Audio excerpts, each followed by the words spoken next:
Alright guys, as promised, here is my follow-up video in regards to McAllen, grouping electronic cigarettes and the laws that pertain to cigarettes and usage. So, I'm going to go ahead, and before I get too far into it, and show you some clips. It's not a very long segment. I recorded about a minute and a half of it, which I only missed the very beginning. They just kind of cut straight to it. But I'm going to go ahead and show you some clips in there.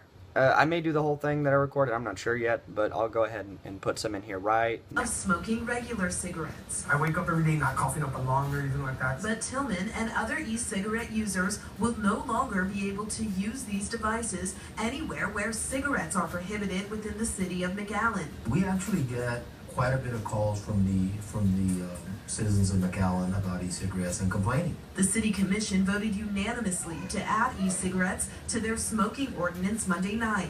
Commissioner John Ingram pushed back, asking for scientific evidence that secondhand vapor can negatively affect health. City Manager Roy Rodriguez says there is reason to believe so. Some of those products, if not most of them now, actually have nicotine in them.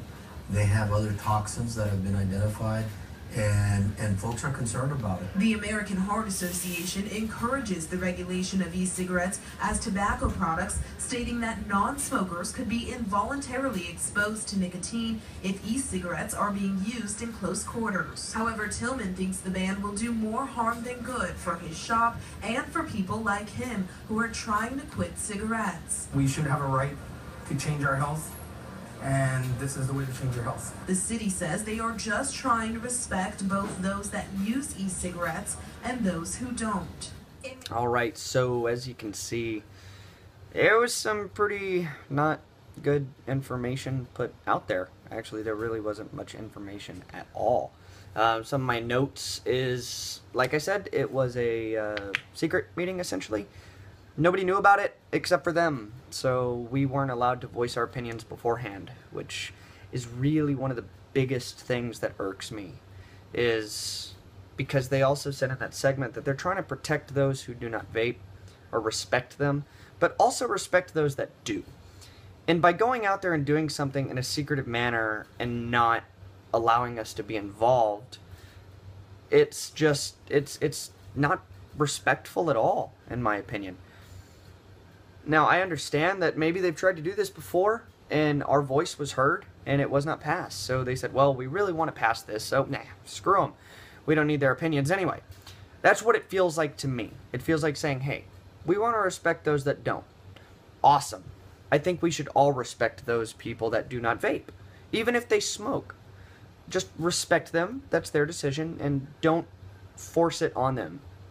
Don't be blowing a cloud at them. Yeah, don't be doing that kind of stuff. It's very disrespectful. But I find it very disrespectful that they, in turn, made a decision that affects us without allowing us to voice our concerns.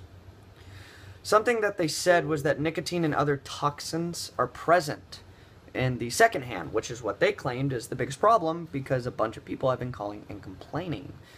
Never heard of anybody calling and complaining. Again, I don't work there, but you figured you might have heard something about it by now. But yeah, they said there was toxins and nicotine and secondhand and whatnot, but the problem is no studies were cited, not even an organization. Studies have shown, no, they didn't say that, they just said they were in there. But they didn't name any of those toxins. What are they? Juice should consist of 4 things, if not 3. Vegetable glycerin, propylene glycol, nicotine if you choose to have it, and artificial natural flavorings. 4. It's already been proven many times that the secondhand has nothing in it, that it is truly vapor. There's no microsolids or anything like that in there that can attach to clothing, like the odor from cigarettes into your clothing. There's nothing like that, so I don't see where that's coming from. If they put out there some studies, you know, they would have a little bit more to stand on, but as of now, they don't. They just don't at all. One thing that was cool is the city commissioner pushed back, asking and saying, hey, we need more evidence first. But, of course, he was kind of overruled. It was a unanimous decision. I'm guessing he wasn't on the voting panel. He was just there as the city commissioner. But they went ahead and said, yes, there are all of these toxins. It's fine, whatever. So they did it. But again, I don't see how they can do that without putting forth any information. That's only going to make the backlash worse for them. But what it breaks down to is anywhere that it is considered illegal against the law and blah, blah, blah, to smoke a traditional analog cigarette, it is now following suit with electronic cigarettes.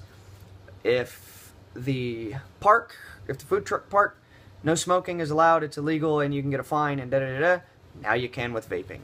If it's that way at the parking lot at Walmart, let's just say, for instance, it is for vaping too.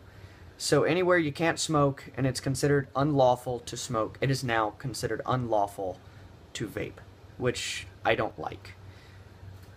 What it comes down to is we need to call them. And I'm going to put the number right here, somewhere in this area right now. Be there for a few seconds. And that's a general, it's like a department number, and you can ask to speak to the list of people's names right here. And what you want to do is voice your opinion, but be extremely respectful in doing so.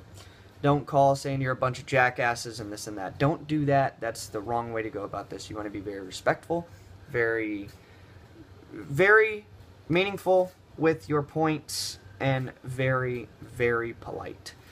Because if you got one person going in there saying you're a bunch of assholes and this and that, that's going to mar their opinion of all of our opinions. So don't do that. Be very respectful, guys. I'm going to put that information in the video below, or in the description below, whatever. And if you're on Facebook, just go ahead and click on the YouTube thingy to get you over to this. That way you can see it as well. Other than that, let's let our voices be heard. There's already some stuff in the works to get information to them, to get this, to get that. There's also an email that I will include down below where you can send them studies that you found. Please, what I ask is keep them United States-based studies. If there's one in France, Italy, that's not going to... They're just going to discard that. Be like, well, that's not even on this continent. And they're right about that. But other than that, I'm going to go ahead and wrap this up. So what we need to do, everybody, is let our voices be heard in a respectful manner. We got to fight for our right to vape. So just do it right, and let's all band together as vapors. No shop this, no shop that, no team this, no team that. No, 956, 210, none of that, just we're all vapors, and let's act as one. So let's fight for the right to vape, everyone.